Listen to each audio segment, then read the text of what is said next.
नमस्कार दोस्तों, आप सभी का स्वागत है हमारे इस YouTube चैनल सरस्वती जी के क्लासेस में।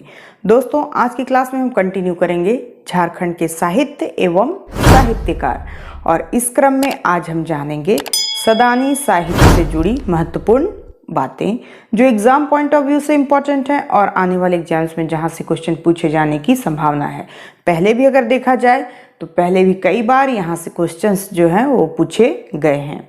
तो आइए शुरू करते हैं आज की क्लास। और सबसे पहले हम जानेंगे कि ये सदानी भाषा क्या चीज़ है या सदानी भाषा किसे कहते हैं।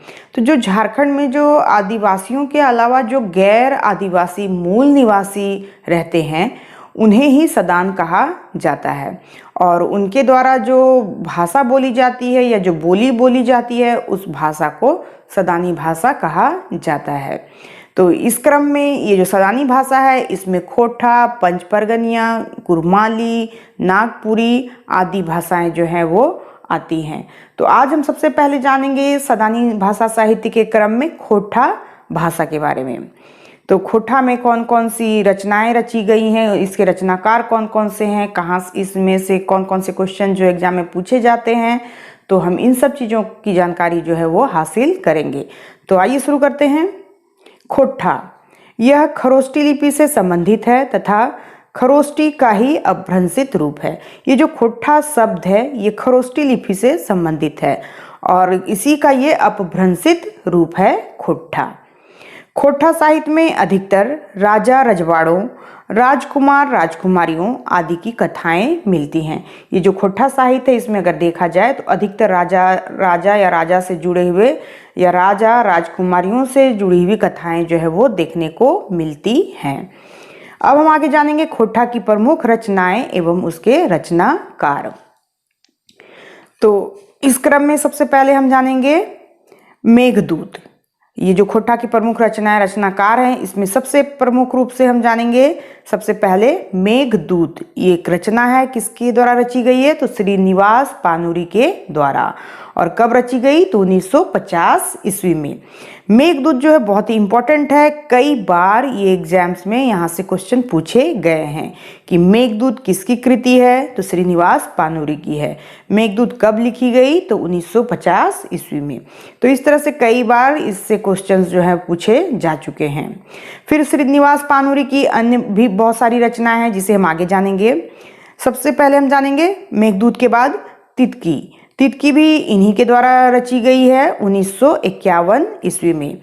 इसके बाद आता है दिव्य ज्योति, इनके द्वारा रचित तीसरी रचना है और ये रची गई थी 1954 ईस्वी में। फिर इसके बाद इनकी कविताओं का संग्रह आता है बाल किरण नाम से जिसे जाना जाता है। ये भी श्रीनिवास पानुरी के द्वारा ही रचा गया है, 1954 ईस्वी में ही ये रचा गया है। फिर आता है प्रथम खोटा पत्रिका, जिसे कि हम लोग मातृभाषा के नाम से जानते हैं। मातृभाषा क्या है तो ये प्रथम खोटा पत्रिका है जो निकाली गई थी श्रीनिवास पानुरी के द्वारा ही। कब तो 1957 ईस्वी में। फिर इसके बाद आता है खोटा पाक्षिक पत्रिका। ये जो खोटा पाक्षिक पत्रिका है ये भी निकाली गई थी श्रीनिवास पानुरी के द्वारा ही 1970 ईस्वी में। फिर इसके बाद आता है पुटुस फूल, ये एक कहानी संग्रह है और ये लिखा गया है गजाधर महतो के द्वारा 1988 ईस्वी में। अब हम आगे देखते हैं।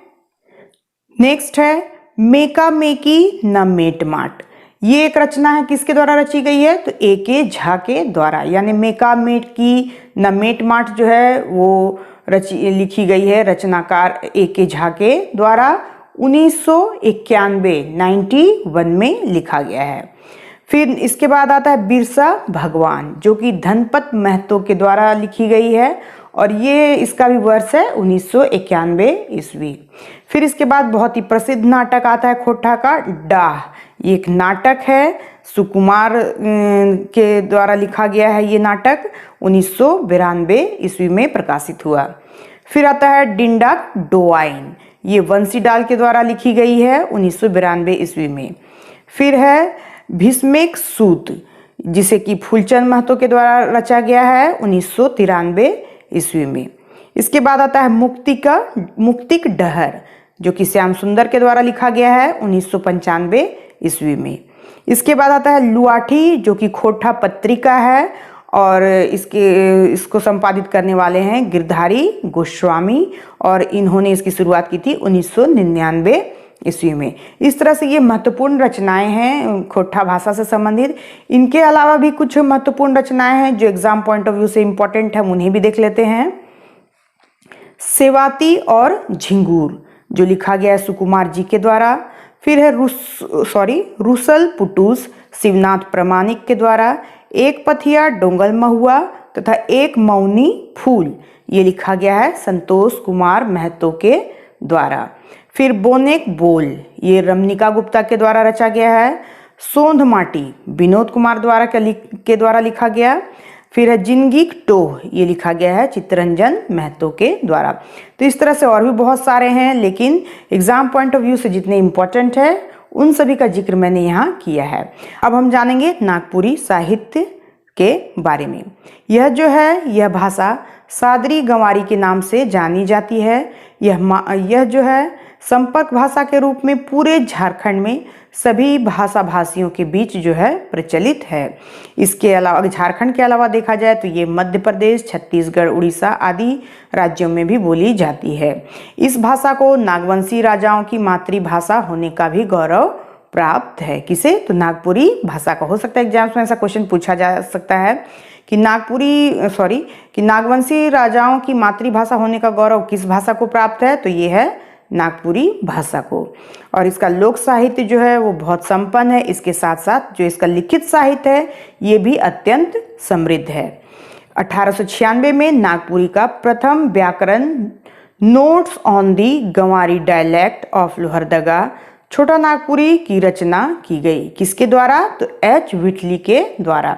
इंपॉर्टेंट है, एग्जाम्स में यहाँ से क्वेश्चन पूछा जा सकता है कि प्रथम व्याकरण जो है नागपुरी भाषा में किसके द्वारा लिखी गई थी? तो एच विटली के द्वारा। उसका नाम क्या है? तो notes on the Ganwari dialect of Lohardaga Chota Nagpuri. कब? तो 1896 ईस्वी में। तो इतने टाइप के क्वेश्चंस जो है यहाँ से बन सकते हैं। अब हम आगे देखते हैं नागपुरी भाषा से संबंधित महत्वपूर्ण बातें। अब हम जानेंगे नागपुरी भाषा से संबंधित प्रमुख रचनाएं एवं उसके रचनाकार। रचना में सबसे पहले आता है इसमें नागवंशावली, जिसके रचनाकार हैं बेनीराम मेहता। फिर दूसरे नंबर पर है नागपुरी फागशतक, लाल रंजना झूमर। ये सभी रचनाएं हैं और ये रची गई किसके द्वारा? घासीराम के द्वारा, ये नागपुरी भाषाओं में।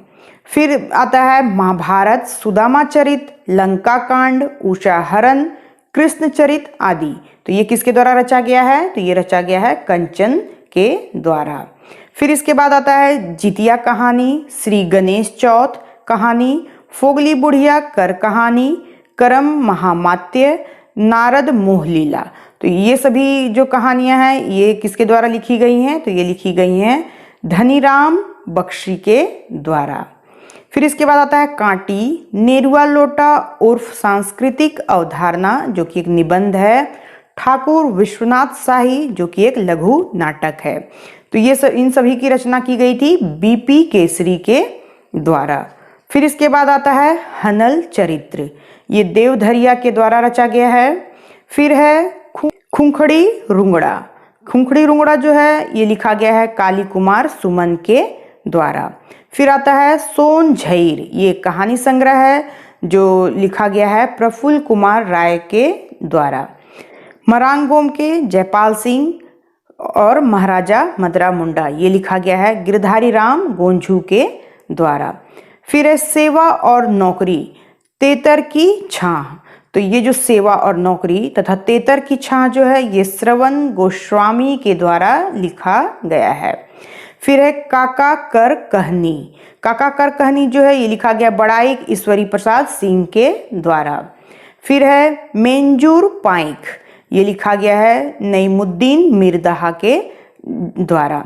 और लास्ट में एक और है रघुनाथ नृपति, ये इंपॉर्टेंट है इसलिए मैंने इसे स्टार मार्क करके लिखा है। रघुनाथ नृपति जो हैं इन्हें नागपुरी के प्रथम ज्ञात कवि के रूप में जाना जाता है। हो सकता है एग्जाम्स में ऐसा पूछ दिया जाए कि नागपुरी के प्रथम ज्ञात कवि किसे कहा जाता है? तो रघुनाथ नृपति को कहा जाता है नागपुरी के प्रथम ज्ञात कवि। या नागपुरी के प्रथम ज्ञात कवि कौन है? तो ये हैं रघुनाथ नृपति। अब हम जानेंगे पंच परगनिया साहित्य से जुड़ी महत्वपूर्ण बातें।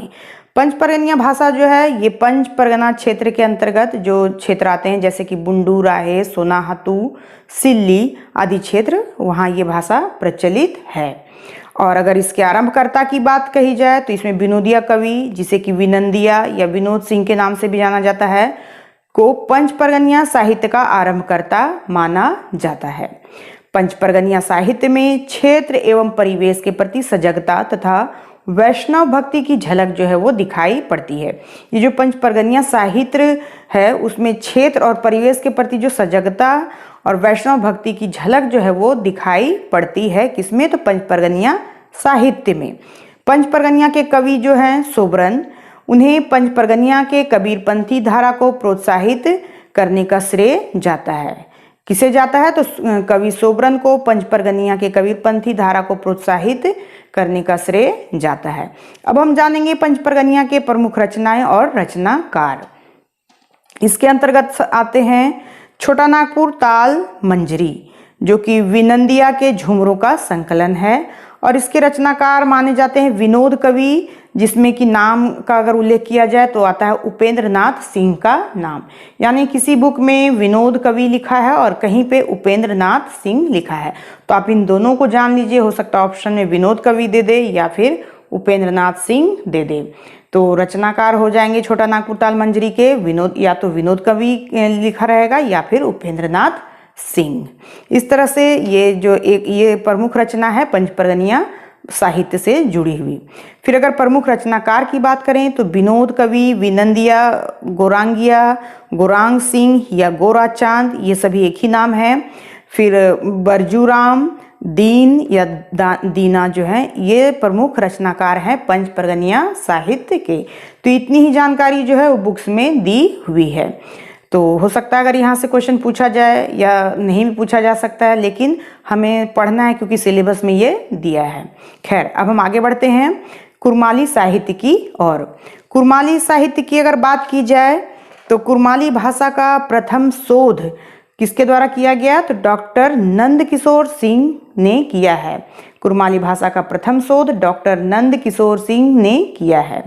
कुरमाली भाषा के लिखित साहित्य जो है बहुत कम है, यानी ये भी विकासशील पथ पर है, अभी इसमें लिखित साहित्य बहुत ज़्यादा उपलब्ध नहीं है। इसकी प्रमुख रचनाएं और रचनाकार के बारे में हम जान लेते हैं। इसकी प्रमुख रचना में आता है जगरानी नारायण, जो जगराम के द्वारा लिखा गया है।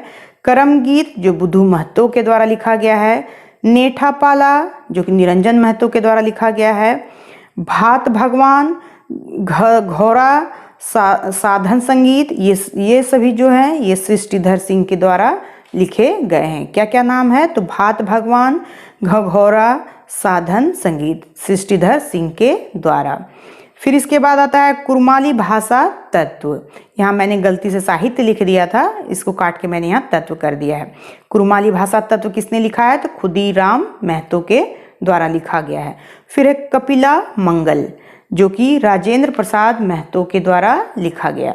फिर कुछ और रचनाएं हैं जैसे कि पंथे चलक लेहा नमस्कार, ये है नंद किशोर सिंह की कृति। फिर आता है आदि झुमरी गीत, जो लिखा है राजा उपेंद्र नाथ सिंह देव ने।